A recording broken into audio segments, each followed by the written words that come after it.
Hey, what's going on, guys? Welcome back to another Antler&FeatherCo Podcast, the podcast for new and adult onset hunters and all the rest of you hunters. Belly on up. We got a good episode this week.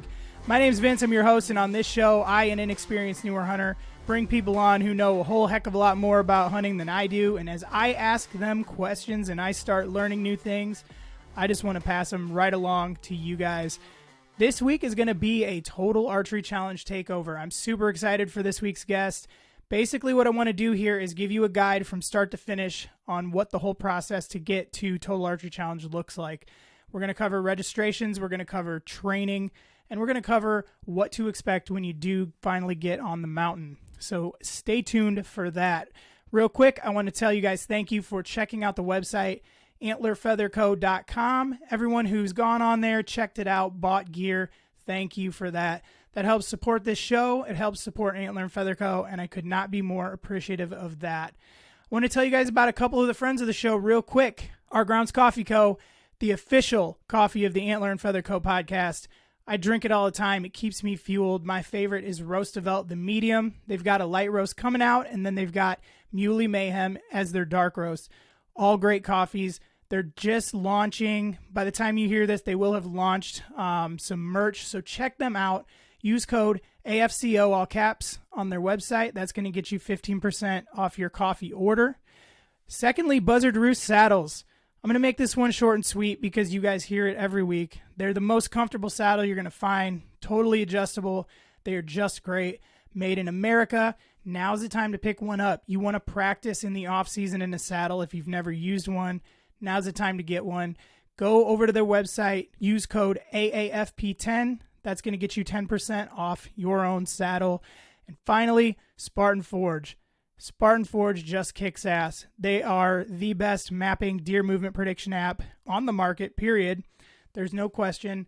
If you guys want to try it out for free, go ahead and do that. When you want to bump up to the full subscription, use code all caps AFCO. That'll get you 20% off your full subscription to Spartan Forge. All right, so like I said, this week we are going to do all things Total Archery Challenge. I want to get you guys prepared. I want to talk about the ins and outs of Total Archery Challenge. If you've never done one, this is the greatest 3D event you could possibly do. There is a lot of hiking. There is a lot of crazy shots, but it is the best time I've ever had with a bow in my hand. I got to meet a ton of great people. The whole event is just, it's fun the whole way through, but you do need to be prepared for it. So I want to put together this thing to kind of give you guys a heads up on what to expect, what you can be doing in the meantime, and let's get you all prepared to go have the best time you've ever had with a bow. I couldn't think of a better person to possibly talk to than who we got this week. I reached out to Total Archery Challenge and I was like, hey, I want to do a show on tack. Would you guys like to do it? Well, I ended up getting an email back from Sean DeGrey, who just happens to be the guy that started it all. So I can't be more appreciative of Sean's time. I'm excited for this episode. So help me welcome to the show, Sean DeGrey from Total Archery Challenge. Sean, how we doing today? Doing good and happy to be here. Thank you so much. I really appreciate this because this is Total Archery Challenge is like the biggest event for a lot of us over the summer. We have turkey hunting, which, you know, is my passion, but I got to be honest, like Total Archery Challenge rivals it because they're both, you know, kind of similar in time frame. And I tend to find myself training more for tack than I do turkey. I'm out there training for tack with my mouth calling, yelping. My neighbors are wondering what the hell's going on. Haven't had the cops called yet, but... Well, I mean, if you're training for tack, then you're also training for turkey anyway. Yeah, there you go. So last year was my first year at tack. It was just the most fun I've ever had with a bow, like by far. For those of you who may not know what it is, I mean, it is the most fun 3D event you're going to find anywhere.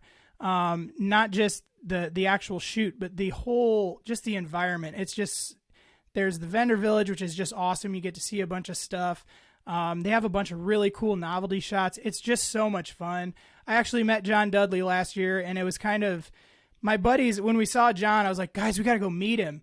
And they were kind of like, you know, they didn't want to be, they were being macho men about it. I'm like, look, I know how to shoot a bow because of John, so I got to go talk to the guy.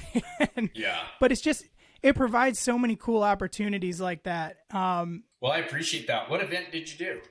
So we did Michigan last year. Oh, nice. Yeah. And it not just the event. I ended up running into people that I didn't know, that also ran into another guy they didn't know, and all of us went out to dinner that night, and we have kept in touch ever since. We were texting. I was texting those guys this week saying, "Hey, shoot me your questions if you want me to ask, because who better to ask?" So yeah. But yeah, man, I appreciate it. Awesome. I'm really excited to get in on this. I'm going to say a quick prayer, and then we'll just hop right in. And we're basically, guys, we're going to try to give you a guide from start to finish, of what you should be looking for, what to do, how to prepare, and then what you're going to experience once you do get out on the mountain. So perfect. Lord Jesus, I thank you. I thank you for your sacrifice on the cross. The only reason that we're able to have things like Total Archery Challenge, like hunting, like all the things that we enjoy, instead of just living in a horrible world, damned to hell with no future, is because you decided that you wanted to come down and you wanted to save your people. You died on that cross for us. You took our nails. You took our punishment, simply because you love us. And I thank you for that. I thank you for Sean. He's, especially right now, I know he's just busy as all get out. And I'm so thankful for him to take time to talk to me about Total Archery Challenge. And I just ask that you would be with us. You'd be over this conversation. May you use this podcast to reach as many people as you can, first and foremost. And then, if we can get some education, some fun out of this podcast after that, that's what we're after. So thank you, Jesus. We love you. We ask all this in your name. Amen. Amen. Thank you. All right. So the big question to start it out, I think a lot of people, if they have done attack before, and if they haven't, but especially if they have, are there any big changes to attack this year, specifically in the registration process? I know a lot of people last year were trying to use TAC Pass and things like that. What's new this year for TAC? So we'll start with registration, because that's always the biggest pain. I think one of the things people need to understand is we obviously don't have the supply for the demand of our event, because we limit how many people can attend. Right. And we limit how many people can attend so that it maintains the ability to be a really fun event. You're still going to have lines, but you're not going to have the lines we had before implementing this, our knock times and things like that. TAC Pass, we tried it. It did not work the way we thought it was going to. And we're not confident we have the ability to get it there even now. To what the idea is sound of what we were trying to do, but we can't get it to work with the company we were with at that point, building it. So we are changing it a little bit. The registration side of it is pretty complicated. I don't pretend to understand all of it, but with the system we're using the last few years, it works. We just have to. What's happening to people and what makes it so frustrating is you go in, register, and you've got thousands of people trying to grab those few spots in the morning. So You get to the end to check out, and those spots are sold right before you get there. So you got to start over. And then that cycle continues, and it's very frustrating. So what we're going to do this year is we're going to put a throttle on it. Basically, there's a gatekeeper, and you'll go in to register, put in your phone number if you want to text, email if you want an email, and it puts you in a digital line. And then it's going to text or email you when your turn is up. So if your turn's up, click on the link, puts you in line. You're still going to have people in the store with you. You're not doing it individually. We could never do that. It'd take too long. Right. But instead of it being a few thousand people competing for those spots, now you're talking maybe 100. Okay. And so your ability to get through the line without having to redo it constantly, this should help because you're not competing. Now, I will say, because of that, when you get in now, you're going to see all these spaces that were available in the past. Maybe you were the lucky one that got your ticket closed out before they sold. But the way this is going to work now is there's 100 people in there competing for those spots. They're sold as those guys check out, another group comes in. And the way that's done is the first to submit when we open registration is going to be the first in line. Mm-hmm. Sort of the first 100 in line. We're going to start with 100 people at a time, and then we'll scale that up or down based on how that's moving. Now, we're hoping to launch. You're the only one that knows this so far. I don't know when you're launching this podcast, but we're going to put out a podcast ourselves specifically about this and spend some time on it. But we're going to do a mock registration. Okay. And what I mean by mock registration is we're going to set up a registration for an event, and we want everyone to participate. We're still going to only have the allotted amount of tickets in those up to 12:30. So what I mean is, just like you were registering for any event, Michigan, for example, we'll have it set up just like that. That's what will be available. But at 1 o'clock, it won't sell out in the mock registration. For a real event, it would. Right. And the purpose for that is we're going to give away a whole bunch of stuff. I think the one people get most excited about we'll give away 3-day passes, multiple 3-day passes at every event. So we'll find out what event, and then we'll give them away at every single event. And you're guaranteed that. We're going to set aside some early morning spots specifically for that.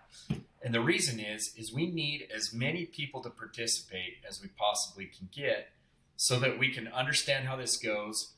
So far, it looks good. Testing is happening right now. I'm hoping this mock registration happens in a couple weeks. Okay.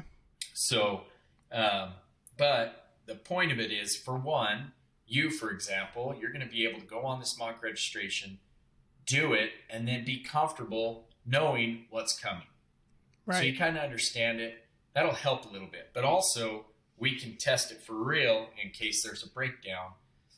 Where last year, if you did Oklahoma, Tennessee, or Texas, when we tried TACPass in that registration system, the digital testing they do to test load, I don't know how it works. They somehow can test load without having live people on it. So I'm told. So they do this and everything checks out. We open it, boom, crashes in no time. Yeah. And so we fought that battle for those first 3. So this is to help us understand on a live test load to see if there's anything. Basically, we want to see if we can break it. Right. And if we can't, the system itself will be the same like you've always had. The difference will be we're leaving a digital gate at the front and only allowing X amount of people in the store at a time. I mean, I think part of what makes it so special is the feeling of I got in, and it's unfortunate. Like, obviously you guys, if you could, you would let everybody shoot, but Absolutely. Just, I mean, given the time frame, the space, things like that, that was one of the really great experiences for me. Last year was, like you talked about, you're not waiting in line. Like, there's some events like, I used to run a lot, and you would do like those outdoor warrior challenge. I don't remember what they were called, but it would be like a 10-mile race, but it would take you all day because you would run half a mile and you'd sit for 45 minutes in line. Whereas Total Archery Challenge, it's very fluid. We went we went from target to target to target, and the experience is just great all around. So, it's part of the fun of it, guys. It's part of Total Archery Challenge. We got to fight to the death. We get beat up every year in registration, and the bottom line is, it's like, look, some of these guys say things where they just assume that we try to do that. We're trying to make it hard. Yeah. The bottom line is it sells out. Yeah. That's the bottom line. And so we're trying to find ways to make it easier to where, for example, if you come in and you see that it's sold out, then you're done. You either want the later ones or you're like, I'm out of here, and you spent 10 minutes. Right. That's kind of why we're like, okay, listen, instead of doing the queue where they're going to sit at their computer and it might take 10 minutes to get in or 15, right? let's not waste their time. Let's just, when it's their turn, we're going to send them a notification that says, hey, it's your turn. Click this link. And then they can get in, and there's no, because what if you leave your computer? That's why I want to do text or email, because then you get a notification either way, so you can get on and register. You're still going to be competing for spots. You're just not going to have that. I tried to get on 37 different ways, and every time I went to check out, it was sold out. Yeah. That could still happen theoretically, but it'll slow it way down. And it helps us too. I mean, we, because of this, we've got a lot of work in trying to help people out and get them all their groups together so they're shooting at the same time or whatever. So this will help in that regard also. But that's the big deal behind the mock registration is let's do this. I hope we have 10,000 people that get on this thing and try to register so that we can get some real experience in how this works. How long did it take? Did a guy sit in line digitally, if you will, for an hour, or was it just 30 minutes, whatever. So that's what we have. Those are the things why we need to test it. But then again, now you're comfortable with the new system on how that's going to work. Yeah, I like that a lot. I mean, that is a big frustration or a big, when you already know an event's like it's going to sell out and you don't know what behind this next click on this page. You don't know where to go from there, and everyone's scrambling. So yeah, I think that's a great idea, and I don't think you're going to have any shortage of people helping out with that mock one. I mean, the TAC community's pretty tight. It is, and the more the merrier. I mean, we need everybody's help to make this work as clean as it can be. I mean, even I don't know if you saw that Taylor Swift did a concert or launched her tour. I think it was with Ticketmaster, and then they had shut. It was a disaster, right? They had a bunch of issues with supply and demand and how this system didn't work, and then tickets got outrageous in pricing and all these different things. And so that's why, again, we have not been able to figure out a perfect system for this. I don't think it necessarily exists. The only way to make this work for everyone is we need more courses, more space, so that everybody can come. That's really the only solution in my mind. And some of the areas we're going to expand, and some of them we've got as much room as we can, and so we're looking at other options to grow it in other ways, and we'll see. I don't know. So on that note, where are you guys going to be found this year? Are there any new cities added or any expansions on anything previously? So as of right now, we're not adding any new locations. We're working on some new locations, yes, but I don't know if they'll make it for 2023. But there are a couple locations that we're going through the approval process on that I was hoping to add this year, but it looks like it's more than likely going to be next year. And so right now, I mean, since I never announce unless I have a signature, so we're not going to announce those, but we are planning on adding a few in some areas that there's been good, like people have been asking, hey, can you get some here? And so we are looking in those areas and trying to get there. Good deal. So one question I had that was last year, and I don't know if this was just last year, because I remember somebody saying that it was a special thing. If you do get a knock time in the morning, or you get done with the course, does the course open up after the last knock time for people to shoot a second course? How does that work? Correct. So it doesn't open up to shooters that weren't registered. We just don't open it up to new shooters. But if you had a knock time on the Sitka course, and you go through the motions, you go shoot, when you come back down, then at 1 o'clock, it opens back up, the mountain does, to go shoot whatever course you want. That's awesome. Yeah. Yep. So you can, the earlier the better. We've gotten a few people, not a ton, more people say they'd pay more money to go early and get in early, but we have a few people complain that they have to pay more to go early, and in the end, it's like, you want front row seats or not. Right. And And so that's kind of how we're doing it, because there are some things changing. As everybody knows, prices are going up across the board everywhere. And we're trying to minimize that on our end. And so doing that last year helps subsidize those cost increase that we're feeling without hitting a bunch of people that might push them completely out of the event. So we're trying to keep guys that still want to do the event but can't afford maybe that little bit of increase, which is totally fine. And so we've put that on the front end because there's enough guys that say, yeah, I'll pay extra to go early. Oh, heck yeah. So now we don't have to increase everybody's price because some people are kind of at their limit of what the cost is. Yeah. And so we just try to maintain that, make it so we can have everybody. The guy that can afford it, great.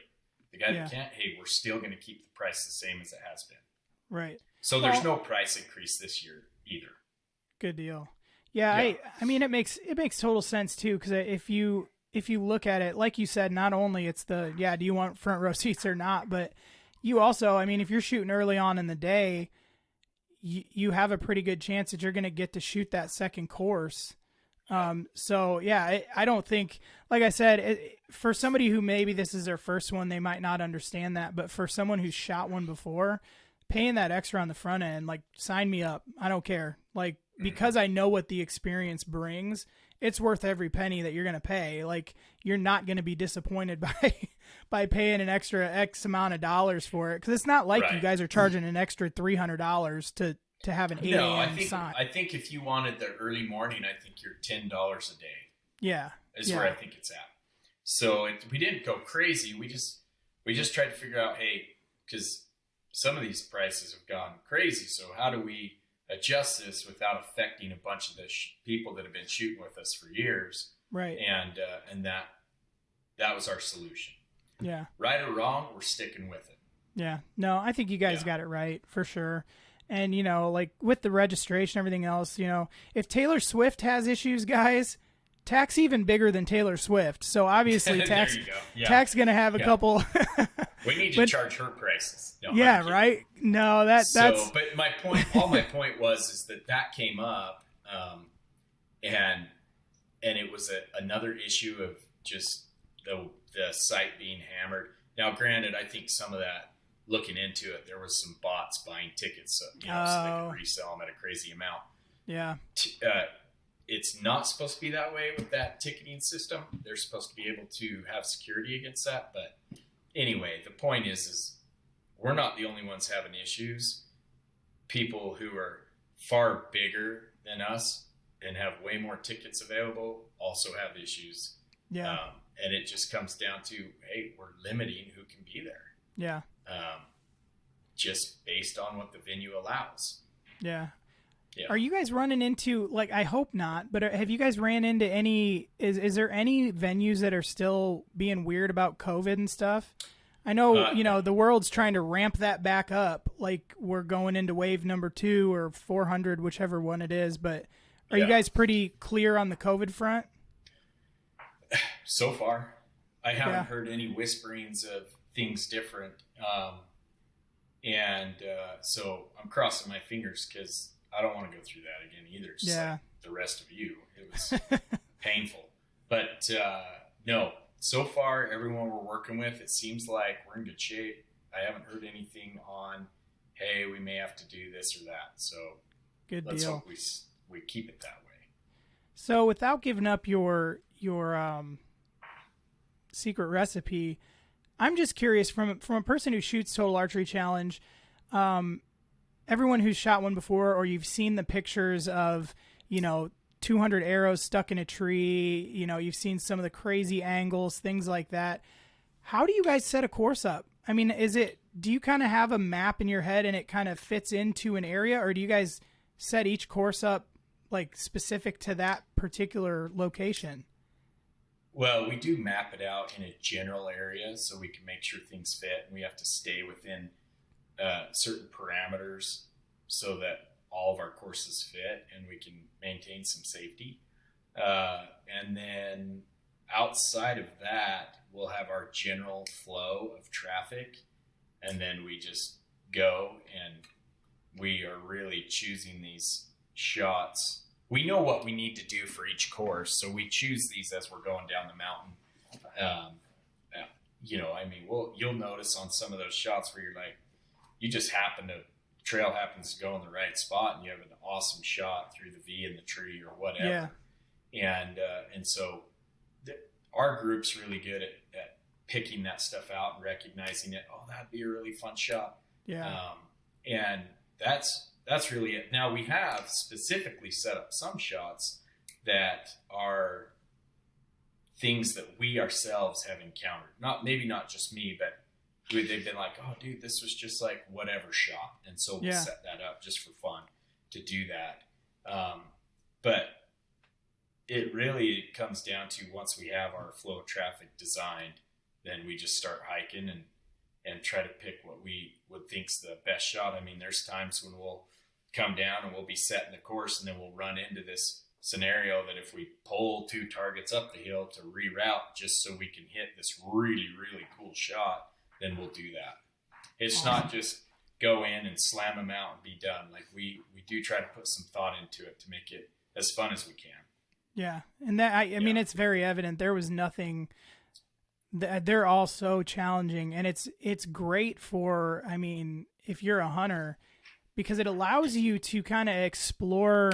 And I know you've gotten this before, and I don't think anyone who's shot it feels this way, but it allows you to explore that line of like your capabilities and what an ethical shot might really look like in the real world. And it allows you, and I don't want to say it this way, but there are shots that are set up that you're probably not going to take. You're 100% correct. But when you do hit that shot, I mean, for me as a hunter, when I actually go into the deer woods this year, my confidence level was through the roof. And it wasn't just because I practiced at long ranges, like at the normal archery range. Being able to go shoot those situations that you guys have set up, I mean, it really does a great job of mimicking. Like, there are some shots that are just plain fun, but there's a lot of it where it really mimics real life scenarios in a very difficult way to challenge you. And if you're with the right group of guys, it allows that, not a full blown like buck steps out adrenaline dump, but you know how it is. You get with a good group of guys, they're talking crap the whole time. Like, you're nervous, it allows you to shoot nervous and shoot under a little bit of distress. So just real quick, not to go too far off topic, how do you, when you get on the arrow eating trees, how do you get the arrows out of them? There's hundreds of them. Yeah. So, I wish I had a picture. I'll see if I can find it and send it to you. Yeah. It depends on the venue, but we've brought some of those trees home. I have one really? from Park City. It's in our office. I was actually going to see if I could set up to talk to you down there, just because it's hilarious. But we talked to this was on private property, and I showed a picture to the landowner. I said, hey, do you mind if I cut this tree down? He's like, no, absolutely. Have at it. So we cut the tree down and took that, and now that's sitting behind my desk in our office over at our warehouse, and it's pretty awesome. So outside of that, we've taken a few of those. Some of the landowners let us, and then the others we just go in, and if they don't pull out, then we'll break them off.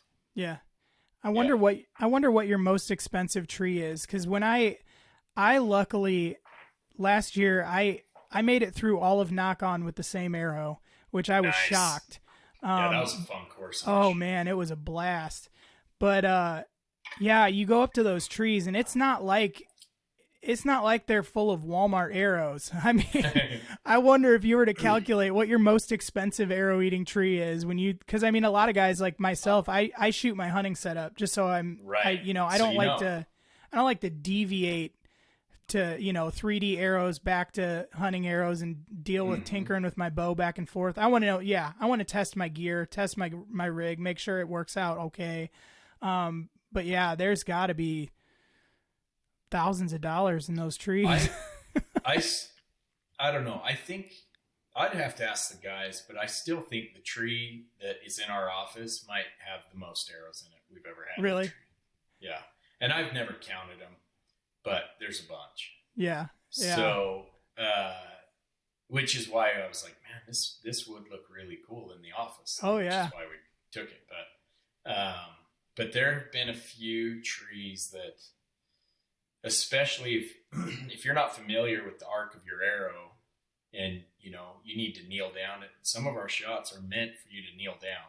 Yeah. And that's the only way you may clear that, short of, you know, some of the slower bows. But we try to do it with an average. I'd say my bow's probably average or less than average because I'm short draw length. Yeah. But anyway, they're meant for that. So if a guy's standing there and lets it rip, he's going to nail that tree because you're only coming under an inch or two. Yeah. But it's there's every venue has one for sure. Yeah. So, but that's it. We take the ones that we can. We have a really cool one from Tennessee that's in our warehouse. So they're cool decorations. Oh, for sure. I mean, that's always. It's an expensive piece of artwork. Yeah. Well, luckily you don't have to pay for some of it. Yeah, exactly. Yeah, those are always some of the coolest pictures that come out of, you know, tax season is seeing those trees, and just people get real creative with their, you know, their photography on them, and it's really cool. So what do you recommend now? Because tax's been around since what, 2012? Yeah, so this is our 11th year in business. Awesome. Over the years, what have you seen that is kind of a good way for somebody to train for tack? What are some of your recommendations? Well, I think first and foremost, it's going to be, you know, you'll want to come prepped to shoot long distance if you want to take advantage of that opportunity that's at Total Archery Challenge. So that'd be the first one. When we first started this thing and we were back east, say Michigan or Pennsylvania, you know, guys are showing up with their rigs, single pin, 20 yards, whatever. And you saw a shift immediately the following year, and then those 3-4 years after, going from that fixed sight to an adjustable sight. Yeah. And I mean, it was all fixed, and the very next year, it was a huge portion that switched over to the adjustable sight setups. Yeah. So getting prepped to where you're shooting longer distance and at angles. Angles is a big one. We do a lot of angles, and it changes your, you know, if you're not bending at the hips, you're just raising or lowering an arm or whatever, that changes your impact because your anchor's a little off. Right. And so you're not holding it the same. So practicing for that will help you avoid some of those tree scenarios, maybe a rock, whatever. Yeah. And then we do a lot of walking, and that's venue to venue is going to change on the difficulty of that. As you move further west, we're higher elevation. We have a lot of issues in Utah and Montana and Colorado in the sense of people dehydrate pretty good. Even if you're not sweating, the higher you are elevation wise or altitude, then the more you need to hydrate. Yeah. And so just being ready physically on the hiking side. And hiking in your boots or shoes that you plan on using, not just, I've gotten away with it with, I'm a big fan of crispy boots. I've gotten away with it, crispies right out of the box. Yeah. And being able to hike. But those are things, just getting to know your equipment and then being ready physically or understanding what you're going up against. Because some of these courses you're out there for hours. Oh yeah. Hours and hours on your feet. So one resource, guys, that I watched a lot last year, and I'm sure you would recommend. I always tell you guys, for archery advice or archery training, whatever, go check out John Dudley. And John's put a lot of great stuff out, archery in general, but specifically for tack. Yes. That he's got a lot of good things, and you know, just going through his school of knock is good and stuff too. But more of he's going to give you kind of an idea of how to train at a level that we just can't get into on the show today. But that's a good resource to check out there. It is. He did some videos specifically for us on, you know, just some quick, short, hey, here's how you do uneven footing. Hey, if you're shooting steep angles. Hey, if you're, you know, he had a bunch of different videos with suggestions that you could prepare for on shots you'd encounter at an event. Yeah. And that was one big one that I had someone question me last year because I would draw straight and then I would adjust my hips. And they're like, what are you doing? And I was trying to explain, well, I'm setting up for the angle. You've got to, draw, anchor, get yourself lined up, and then adjust at your hips. You know, and this was one thing I learned from John. You start dropping that shoulder, dropping the arm, raising it. Like you said, you may not really realize it, but your anchor is now moved, which means that whatever you've been practicing flat, that's not the same anymore.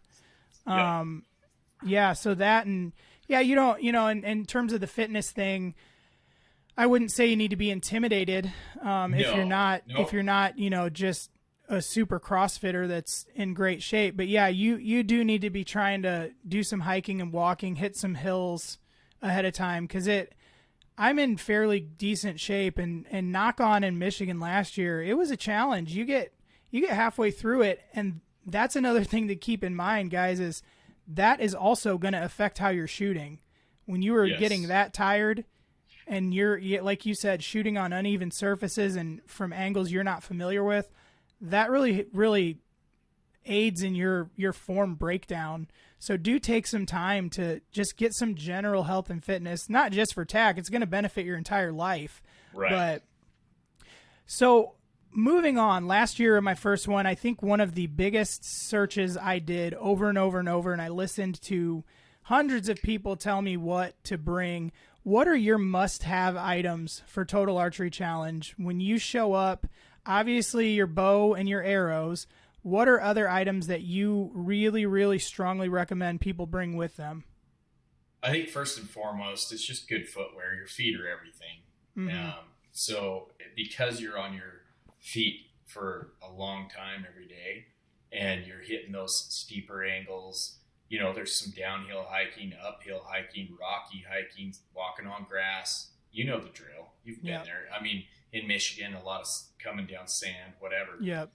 So footwear, I think, is equally as important as your bow and your arrows, just because if a good pair of footwear, you can go a long time, or certainly a lot longer than something that starts to create hot spots or whatever. Right. So footwear would be number one. We always recommend rain gear. We've been absolutely dumped on in every place we've been.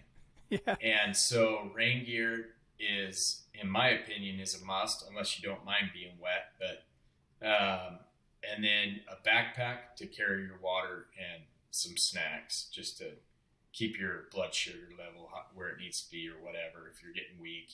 But we always recommend backpack. Most people now, you've got your backpack, it's carrying your arrows, it's got your rain gear, it's got you some water, your snacks, and then you're getting your shoulders some training for when it's go time and you really do need that backpack to hunt.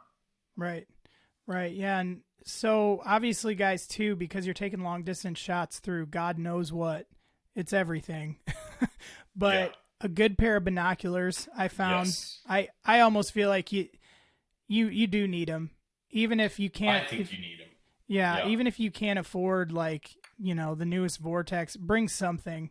You're going to want a little assistance in that. One thing that's different with TAC from a lot of the 3D shoots that I've done, you guys do allow rangefinders. Yeah, I mean it's a non-competitive shoot, so yes, we allow rangefinders and strongly encourage it. And I have noticed, and most people have, that your rangefinder to your buddy's rangefinder, that may vary 2 or 3 yards even. Yep. And so it's always worth it to use your rangefinder that you sighted in with, so that your pins are reading with that rangefinder. Yeah. And then, but going along with that, where we're non-competition, I'm just throwing this in there. If you are with a group of guys that love to shoot long distance, you're a beginner, you're good to 50, 60 yards, and your buddies are cranking them at 80 or 90 or 100, well, you can shoot where your comfort level is. Yeah. So all we ask, we don't want you to extend the shots, because that opens up some danger when new people are walking into the shooting the cone, that it could be a blind corner or whatever. Yeah. But anywhere between the cone and the target, as long as you don't go through a dip where you're hidden from the cone, we recommend you just scoot in and make it comfortable for you. Yeah. So that you're not skipping targets or not getting to enjoy it the same way they do, because you're shooting 90 and your buddy's only shooting 50. Right. What was the driver behind? I mean, a lot of courses, they want to have competitions. They want to have professionals come shoot. Why was it important to you guys to make it just a non-competition fun shoot? So when we started this, talking to a lot of archers trying to decide how to do it, there's 100 competitions every weekend if you want to go compete. And so we decided, well, we don't really care about that. There's plenty of those. Let's create something where a guy wants to compete with his buddies, great, but we just want them to compete with themselves in the mountain on what they're able to accomplish, and let's set it up that way. It gets rid of a lot of that intimidation factor if you're new to the archery world, if you're not competitive at all. So there's plenty of competition out there for those guys. And so we decided, well, we don't need it for what we're doing. We just need to make this fun. And here is the big question, and I'm sure you get this a lot. What is the magic number of exact arrows you need to bring to tack? And I know that I know this is not answerable, but no, what is your? Because that depends on how good you are, I suppose. But we recommend. I tell everyone a dozen. If someone asks me, I'm like, "Well, have you been shooting?" Yes. You shooting good? Yeah. I'll bring a dozen. Because here's the reason why. A lot of guys can do it with one, and some guys break 5 on one target. Yeah. But what happens on these, and the reason, regardless of how good you are, bring a few extras. If a guy's shooting into a target and his buddy shoots and it breaks his arrow and the tip gets left in there in the insert, yeah, walks off, you're the next guy that shoots. Maybe you hit that insert, breaks your tip. I don't know. But bring extra regardless of how good you are. And I think a dozen's a fair amount. How many did you bring? You did last year. What'd you bring? Yeah, I saw everywhere from guys who were like, I only need one. I've finished all of Park City with one. And then you've got a guy who's like, I needed 33, but I only brought 24, you know, and it ranges. Yep. So I ended up bringing 12. And like I was telling you beforehand, I ended up shooting knock on, RMEF and something else. But I ended up making it all through knock on one arrow, which I was stoked about. That was my one goal, was to not lose all of my arrows. So the fact that I made it through knock on, which, is knock on considered the hardest, or at least one of the hardest? It's one of I would say knock on, prime, and Sitka are all right there about the same. Yeah. But the knock on course there were in Michigan at Crystal Mountain. That was a fun one, and that had some difficult shots. Oh my gosh, it did. And so I made it through that one unscathed, and I was like, look at me. My other friends who, have been shooting a little longer than me, one hit a tree, the other one, they lost a few, missed the target on some of those real steep uphill shots. And then we went to the elk course, and I made it halfway through. We were going good. And I shot one of the elk real far forward. I don't know. It just, whatever. I was tired, and it hit the upright of the leg, that metal rebar in the leg. Yes. And so I was like, oh, I finally lost one. I fell apart after that. The next one, I think it was on a mini elk, and I sailed it. I forgot to adjust my fast eddy. So I was 10 yards I think it was 10 yards under, because I was still set from the last target. So I lost that under there, completely lost it. Shot the next one, missed over its back and hit a tree. And it got to the point I was taking weight off my stabilizer. I was jacking around with my bow, which, guys, I do not recommend doing. If shots are not going the way that they should be, it's not your bow, it's you. You're just breaking down. But it was a disaster after that. Dang it. I was like trying to take my stabilizer off because I'm like, I feel like my bow's pulling too far forward now. I don't know what was going on, but yeah, I was comfortable with 12. I ended up leaving. I think I came home with 8 good arrows still. Nice. So nice. Yeah, all right.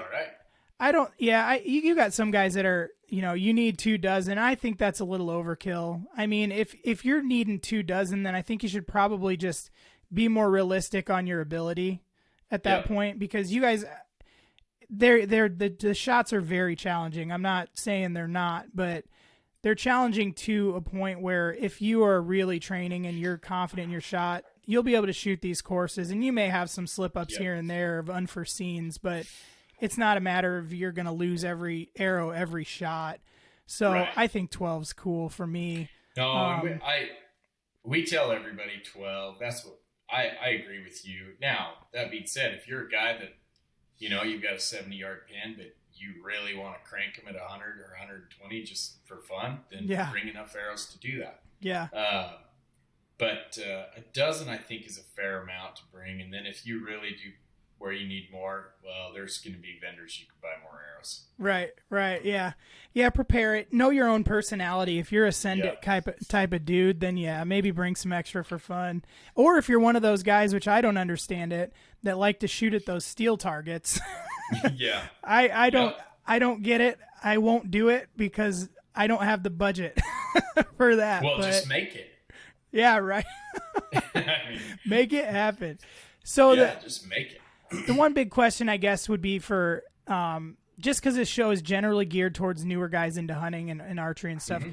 Should anyone be afraid to shoot a TAC event? How would they know if they are or are not ready to shoot a TAC event? Well, in my opinion, you're ready. Just come out and have a good time. So the whole premise of it is come out, meet with all these people. The camaraderie is amazing. Mm-hmm. We've got a lot of people there who want to help.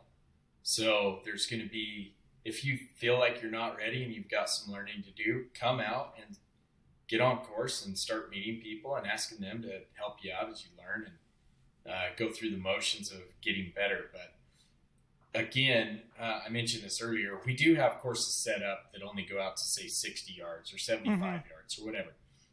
But if you're with a group that's long distance and you're not quite there yet, then scoot in and let her rip.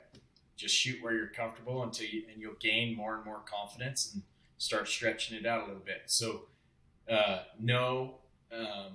there's nobody that shouldn't come. Nobody should be intimidated by it.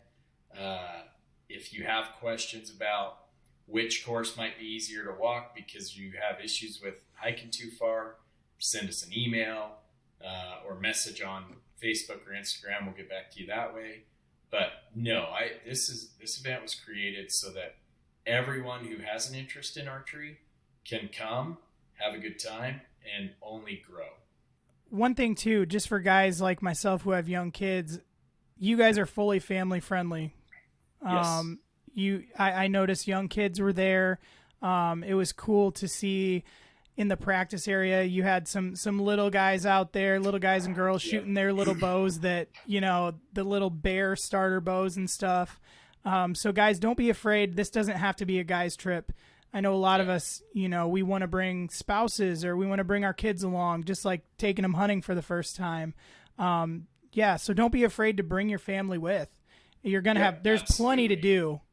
And it's a great way to wear your kids out so they go to bed on time. Yeah, depending on the venue, like in Michigan, you have the little practice range for the kids, and then we have the kids range or the kids course, which was off to the right of the practice range. Yeah, but not all of them give us the space where we can do that. We'll always have a spot for kids to shoot at the range. That's awesome. But absolutely, like they're the future of the industry, and it's a good time. I love shooting with my kids. We're in a league right now, a winter league right now, with Badass Archery, or Badass Outdoor Gear is who it is, and they have their archery league right now, and that's been an absolute riot. I do it with my father-in-law, who many of these people who have attended know him. He's the one that typically runs the novelty shots. Oh, okay, And then my 15-year-old, and we go do league once a week. like, get your kids into archery. It is so much fun and something a lot of us can do right in the backyard too. Right. Awesome. Well, hey man, I really appreciate you taking the time to talk to us about this. Like I said, I know it can be, for guys who have been through it, it's still the whole process until you get that you're in, you know, it can be intimidating. And for brand new guys, you know, I think it's a good thing to have a little bit of idea of what to expect through the whole process. And ultimately, guys, just remember, have fun with it. This whole thing, it is a blast. If you do get fortunate enough to get into it, you are going to have literally the best time you've had with a bow. And for me, that includes successful hunts and everything. It's just an all-around great event. Well, I appreciate that. I mean, our crew does work really hard to try to produce events that are fun. We know we are not blind to the pain of registration. And we've tried a couple of different things that aren't working. And in the end, I think creating this gate, or only allowing so many people in the store at a time, and it'll clock you based on when you checked in to decide who's in line and what position. And I hope this helps. We know it sucks, but this part of the should game. Help limit some of that. I mean, and we'll continue to try to open more space. Yeah. Hey, let everybody know where they can find Let everybody know where they can find Total Archery Challenge online.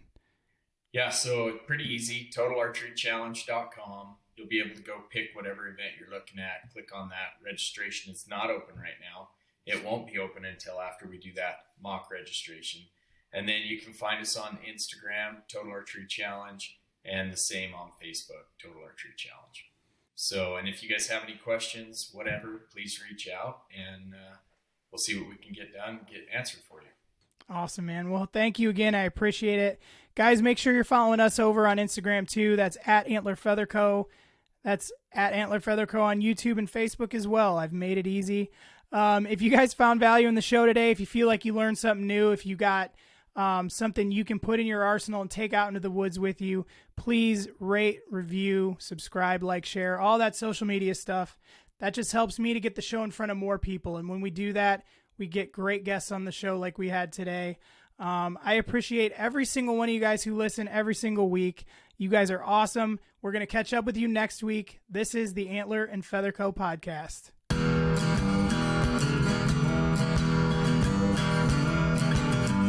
You are listening to the Antler&FeatherCo Podcast.